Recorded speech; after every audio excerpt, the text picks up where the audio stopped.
Hello everyone, this is Sunny kitchen. అందరూ ఎలా ఉన్నారండి? ఈరోజు నేను బొరుగులు ఉప్మా ఎలా చేయాలో చూపిస్తానండి. దానికి కావాల్సినవి ఎర్రగడ్డ, ఒక 3 టమోటాలు, 3 పచ్చిమిరపకాయలు, కరివేపాకు అండి. తర్వాత ఆవాలు, జీలకర్ర, గ్రౌండ్ నట్స్ ఆయిల్లో వేయించి పక్కన పెట్టుకున్నాను. ఇప్పుడు ఒక 3 స్పూన్స్ ఆయిల్ వేసుకోండి. బొరుగులు ఉప్మాకు ఆయిల్ ఎక్కువే పడుతుంది. ఇప్పుడు ఆవాలు, జీలకర్ర, ఎర్రగడ్డ, పచ్చిమిరపకాయలు ఇవన్నీ వేసి బాగా ఫ్రై చేసుకున్న తర్వాత టమోటా కూడా బాగా మెత్తగా అయ్యేంత వరకు ఫ్రై చేసుకోండి. ఈ స్టేజ్లో పసుపు పొడి, ధనియాల పొడి వేసి బాగా వేయించుకోండి.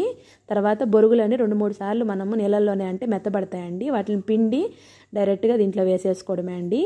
తర్వాత కొంచెం కారం వేయండి. పచ్చిమిరపకాయలు వేసాను కాబట్టి చూసుకొని వేసుకోండి కారము. తర్వాత కొబ్బరి పొడి అండి. ఇది కొబ్బరి తినేశనగపప్పులు వేసి కొబ్బరి చేస్తున్నానండి పొడి. అది ఎలా చేయాలో ఈసారి చూపిస్తానండి నేను. ఇదండి, ఈ పొడి కూడా మెయిన్ అండి. బొరుగులు ఉప్మాకి ఈ పొడి వేస్తేనే హైలైట్ అండి. తర్వాత దించే ముందు నిమ్మరసం వేసుకోండి. అంతే అండి, బొరుగులు ఉప్మా రెడీ అండి. దీని కాంబినేషన్గా చిల్లీ బజ్జీ వేసుకుంటే చాలా బాగుంటుందండి. ట్రై చేయండి. మీకు ఎవరికి నచ్చుంటే లైక్ చేయండి, షేర్ చేయండి, సబ్స్క్రైబ్ చేయండి. ఓకే అండి, బాయ్ అండి.